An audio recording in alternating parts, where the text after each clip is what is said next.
문요 열왕기상 18장 20절에서 21절 그리고 30절에서 40절 말씀입니다. 네, 제 성경으로 구약 성경 548페이지입니다. 네, 열왕기상 18장 20절 21절 그리고 30절에서 40절 말씀.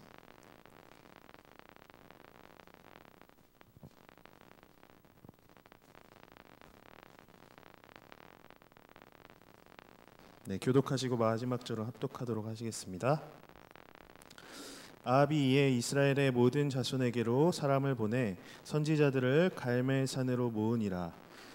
엘리야가 모든 백성에게 가까이 나아가 이르되 너희가 어느 때까지 둘 사이에서 머뭇머뭇하려느냐. 여호와가 만일 하나님이면 그를 따르고 바알이 만일 하나님이면 그를 따를지니라 하니 백성이 이 말 한마디도 대답하지 아니하는지라.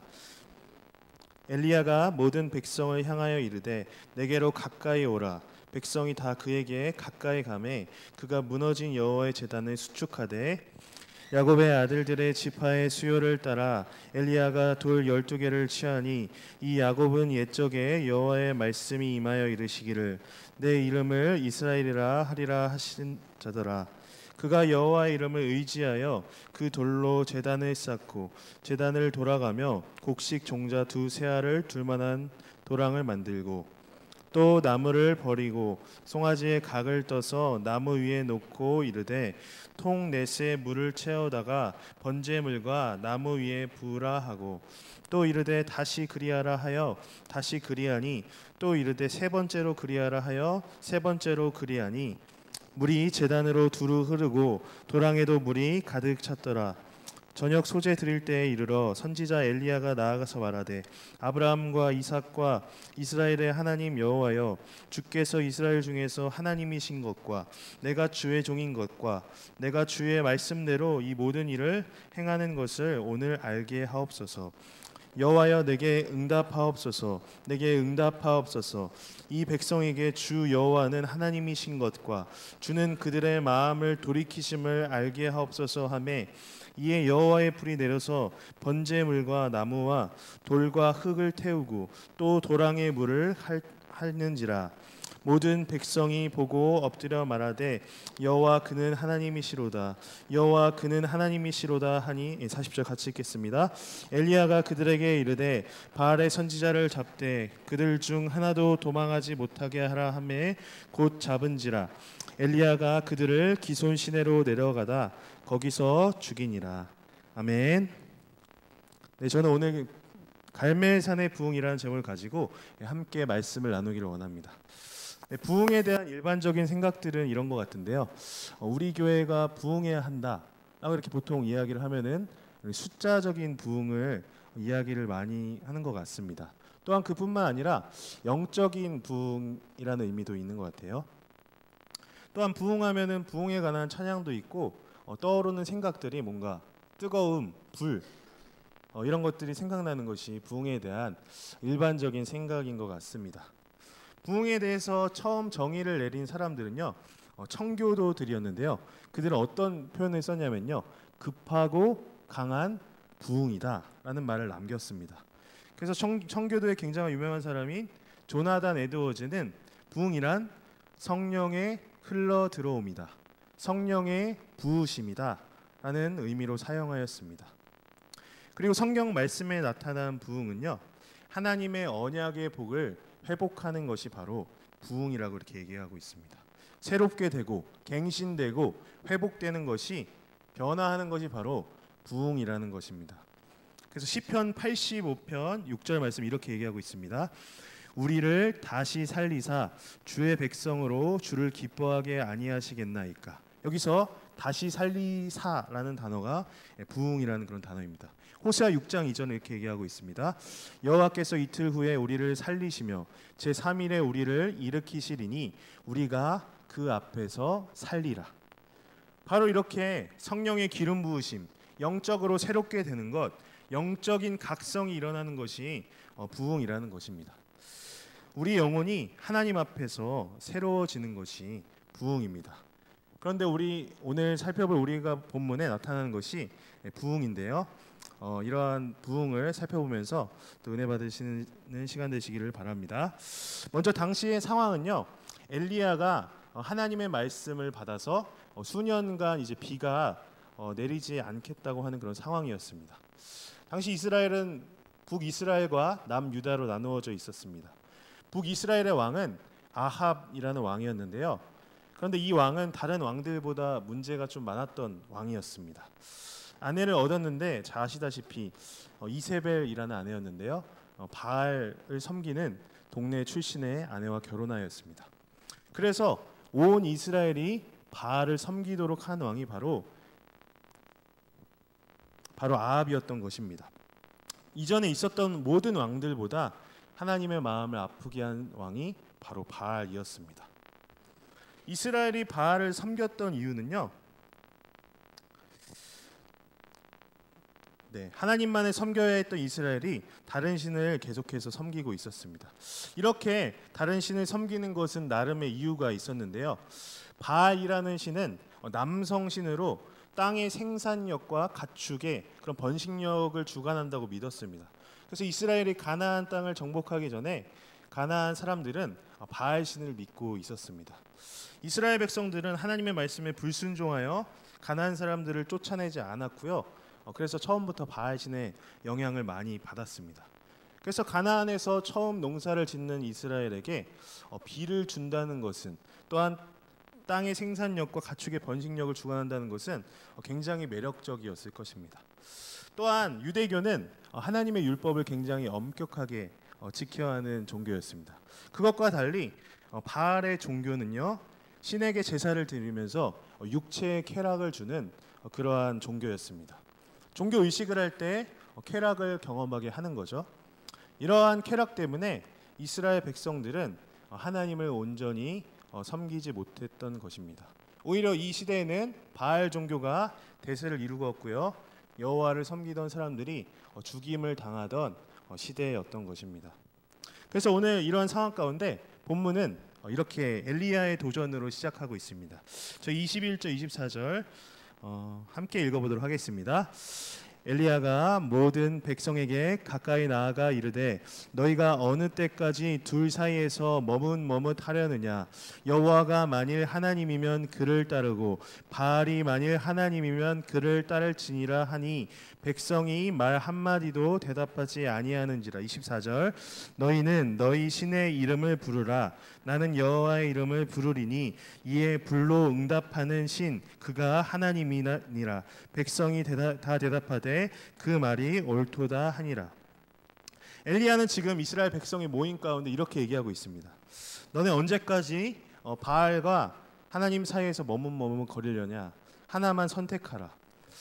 여기서 머뭇거리다라는 뜻은요, 바알을 섬길 때 이렇게 뒤뚱뒤뚱 거리면서 춤을 추는 그런 모습을 이야기하는 것이라고 합니다. 여호와를 섬길 것인지 바알을 섬길 것인지 머뭇머뭇거리고 있는 것입니다. 이스라엘이 하나님을 예배하는 태도는 바알의 선지자들이 춤을 추는 것과 같다는 것입니다. 하지만 이에 대하여 이스라엘 백성들은 아무 대답도 하지 못했습니다. 그들은 대답할 수 없었기 때문에 대답하지 못했습니다. 분명히 여호와는 그들의 하나님입니다. 하지만 풍요를 보장하는 바알의 종교에 대한 문화적인 습관이 그들을 혼란스럽게 만들었습니다. 그들은 가나안을 정복할 때 하나님의 명령대로 가나안에 있던 이방 민족들을 제거하지 않았습니다. 그렇기 때문에 그들이 섬기고 있던 바알 신을 그대로 섬기는 것을 보고 따라한 것이 이스라엘 백성이었습니다. 그래서 지금 엘리야의 이런 제안에 대답할 수 없었던 것입니다. 또한 엘리야에 대한 신뢰도 의문이었습니다. 바알의 종교가 지금 대세를 이루고 있는 상황 가운데 소수 종교인 어떤 선지자가 와서 하나님만을 섬겨라 하는 것에 대해서 그들은 신뢰하지 않고 있었습니다. 이렇게 반응이 없는 그들을 향하여 엘리야는 다시 한번 제안을 합니다. 그것은 송아지 2마리를 각을 떠서 각각 제단 위에 올려놓자는 겁니다. 그리고 불을 내리는 신이 진짜 하나님이라는 거죠. 이에 대해 백성들은 그러자고 대답하며 반응합니다. 좀 전에 아무런 반응도 없던 이스라엘 백성들이 왜 이런 엘리야의 제안에 옳다고 얘기를 할까요? 그 이유는 바로 여호와도 불의 신이고 바알도 불의 신이었기 때문입니다. 여호와 하나님은 자신의 임재를 불로 많이 나타내셨습니다. 또한 고대 근동의 바알도 천둥을 통하여 불을 내리는 신이었습니다. 그래서 이 두 신이 불의 개념을 가지고 있었는데 불을 내리는 신이 참 신이다라는 제안을 지금 엘리야가 하고 있는 것입니다. 엘리야와 바알의 선지자의 대결은 계속됩니다. 먼저 바알 선지자들이 송아지를 잡고 제단에서 바알의 신의 이름을 부르면서 불을 달라고 기도합니다. 아침부터 밤까지 바알에게 응답해 달라고 간절히 외치지만 아무런 응답도 없습니다. 그래서 바알의 제사의 모습인 뛰놀면서 또한 불이 내리기를 간절히 바라면서 450명의 선지자가 그렇게 기도하였습니다. 하지만 그래도 불이 내리지 않자 그들은 자신의 몸을 자해하면서까지 피를 흘리면서까지 그렇게 해도 여전히 응답이 없었습니다. 네, 이제 엘리야의 차례가 되었는데요. 엘리야는 어떻게 하나님께 드릴 제사를 준비했는지에 대해서 살펴보기를 원합니다. 30절 31절 제가 읽겠습니다. 엘리야가 모든 백성을 향하여 이르되 내게로 가까이 오라. 백성이 다 그에게 가까이 가매 그가 무너진 여호와의 제단을 수축하되 야곱의 아들들의 지파의 수요를 따라 엘리야가 돌 12개를 치하니 이 야곱은 옛적에 여호와의 말씀이 임하여 이르시기를 내 이름을 이스라엘이라 하리라 하신 자더라. 엘리야는 백성을 모으고 무너진 제단을 수축하고 있습니다. 지금 대부분의 사람들이 바알과 아세라를 섬기고 있는 상황이었습니다. 그렇기 때문에 하나님을 섬기던 제단은 많이 무너져 있었습니다.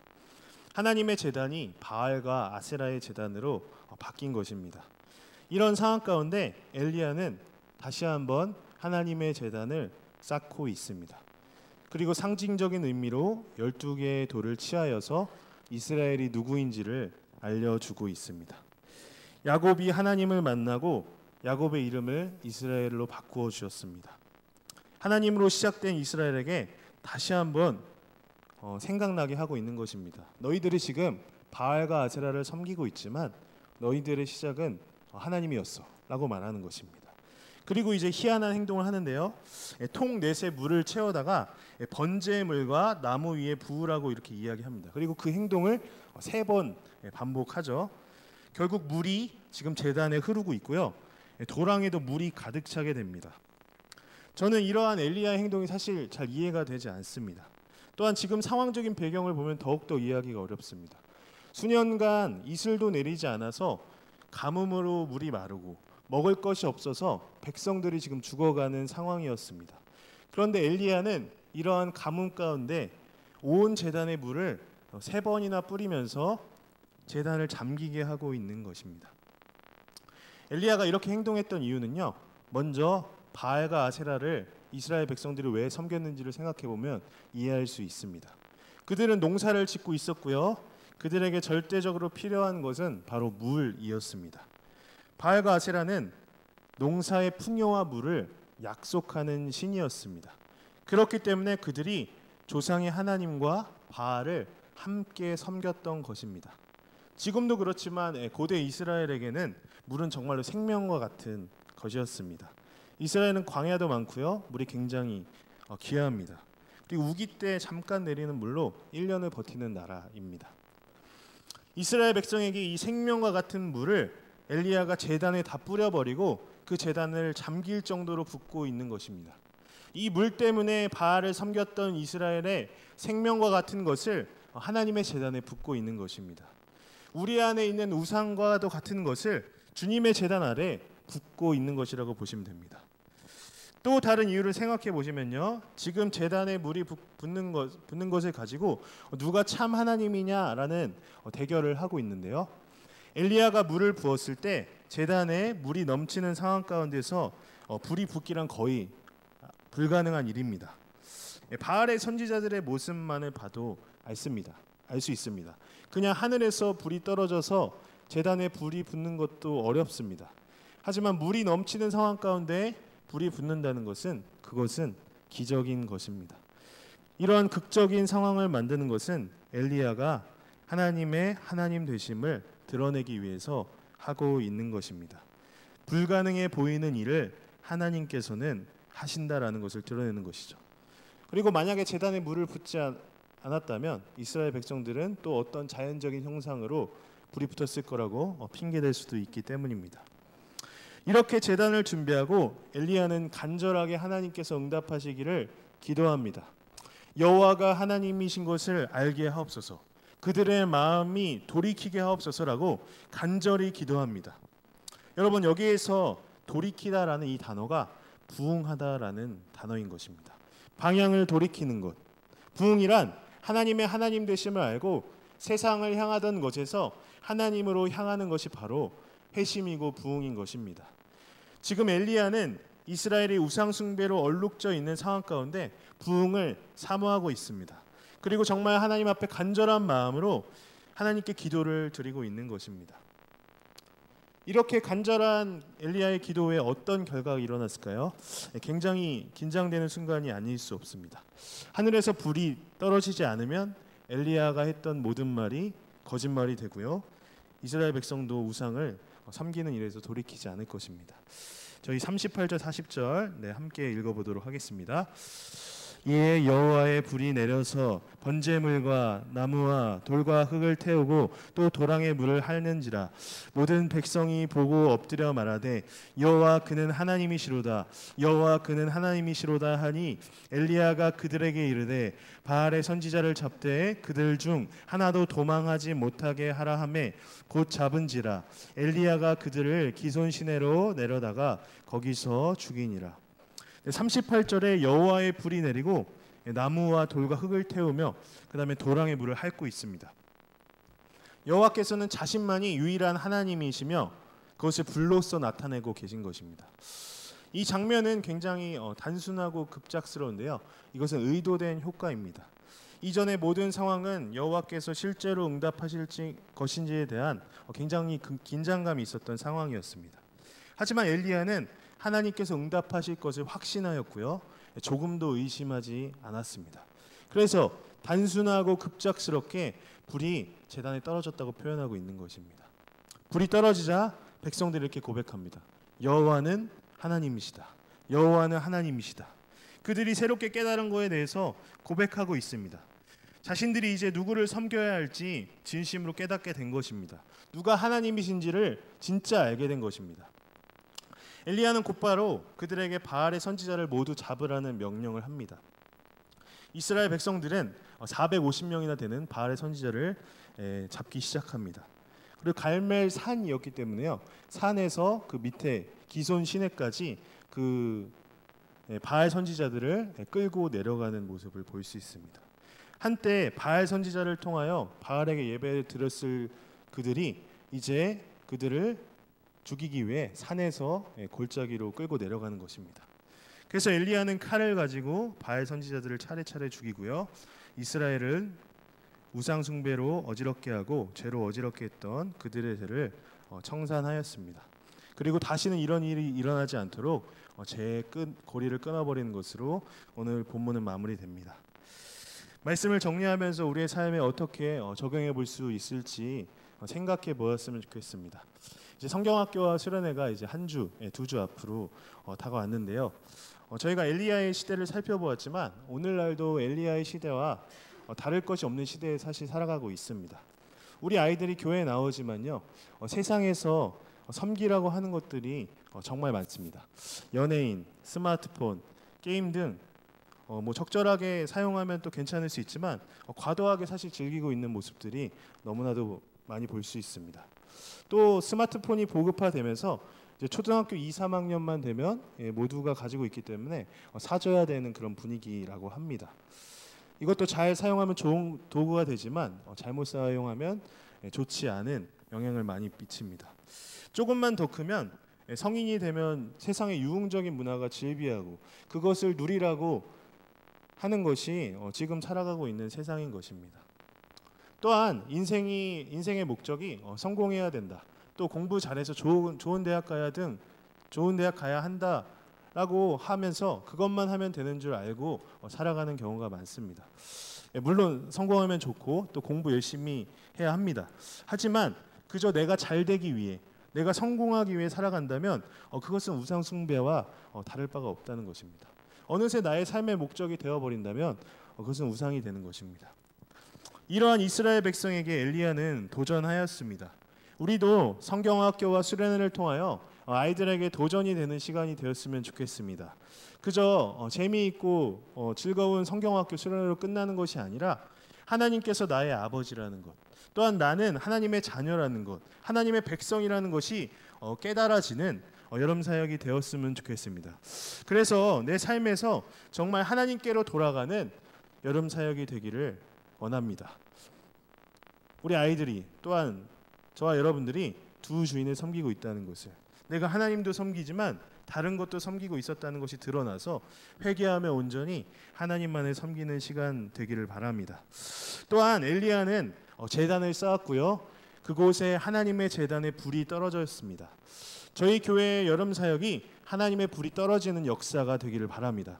그래서 한 명 한 명의 마음 가운데 정말 하나님만이 진짜 하나님이시구나, 하나님만이 내가 살아가야 될 이유고 목적이구나, 예수 그리스도께서 나를 이렇게 사랑하셨구나 라는 것이 정말 마음 깊이 영혼 깊이 새겨지기를 축복합니다. 그래서 그 불이 주일학교의 예배로 이어져서 저희 예배 가운데도 하나님의 임재와 성령의 충만함을 체험하기를 바랍니다. 한 가지 이야기만 하고 오늘 설교를 마무리하려고 하는데요. 1907년에 평양의 대부흥운동이 일어났습니다. 이 부흥의 운동의 특징은요, 바로 회개가 먼저 이루어졌다는 것인데요. 어느 선교사님이 이제 자신이 조선에 선교하러 왔지만 이 미개한 민족에게 무슨 희망이 있겠냐고 속으로 사역하면서 사역했다고 합니다. 그런데 집회에서 어떤 조선 사람이 먼저 자신의 죄를 회개하고 나아가자 그 마음 가운데 찔림이 있어서 그 내용을 이렇게 하나님 앞과 사람 앞에서 토설했다고 합니다. 그런 고백이 나오자 집회에 참석한 사람들이 너도 나도 용기를 내어 자신의 죄를 고백하기 시작합니다. 그들이 하나님 앞에서 느낀 감정은 이렇다고 합니다. 하나님의 부르심을 전혀 피할 수 없었다. 이전에는 결코 경험하지 못한 무시무시한 죄의 공포가 우리를 사로잡았다. 오 하나님 어찌하오리이까. 내가 하늘에 올라갈지라도 거기 계시며 음부에 내 자리를 펼지라도 거기 계시니이다. 한 장로님의 고백은 또 다음과 같습니다. 집회의 장엄함은 말로 표현할 수 없는 무언가 무시무시하면서도 그러나 그것은 옳고 진실되고 거룩하다라는 감명을 주었다. 이것은 회오리 바람처럼 내게 돌아와 죄악의 공포로 마치 영생을 잃는 것 같았다. 나는 도저히 피할 수 없어 눈물을 흘리고 뉘우치면서 일어나 나의 부끄러운 죄악을 토로하지 않을 수 없었고 모든 손실을 배상하기로 결심했다. 이와 같은 부흥의 역사가, 이와 같은 회개의 역사가 우리 여름 사역 가운데 있기를 간절히 바라고 축복합니다. 기도하시겠습니다. 하나님, 오늘 저희는 갈멜산의 부흥에 대해서 살펴보았습니다. 주님, 정말 이 시대도 엘리야의 시대와 마찬가지로 우리가 세상을 따라가고 세상을 섬기고 또 우리 아이들도 그런 모습들을 너무나도 많이 봅니다. 하지만 주님, 하나님과 바알을 섬기는 것을 떠나서 온전히 하나님만을 섬길 수 있는 저희들 되게 하여 주시옵소서. 온전히 하나님만을 섬길 수 있는 우리 주일학교 학생들 될 수 있도록 도와주시옵소서. 그래서 여름 사역이 정말 하나님의 불이 떨어지는, 정말 하나님께서 정말 하나님이시다라고 고백할 수 있는 그런 여름 사역 될 수 있도록 성령님 주관하여 주시옵소서. 그래서 우리 교회 가운데 새로운 영적인 변화가, 영적인 각성이 일어나는 귀한 시간 되기를 바랍니다. 주여 우리를 사용하여 주시옵소서. 예수님의 이름으로 기도드렸습니다. 아멘.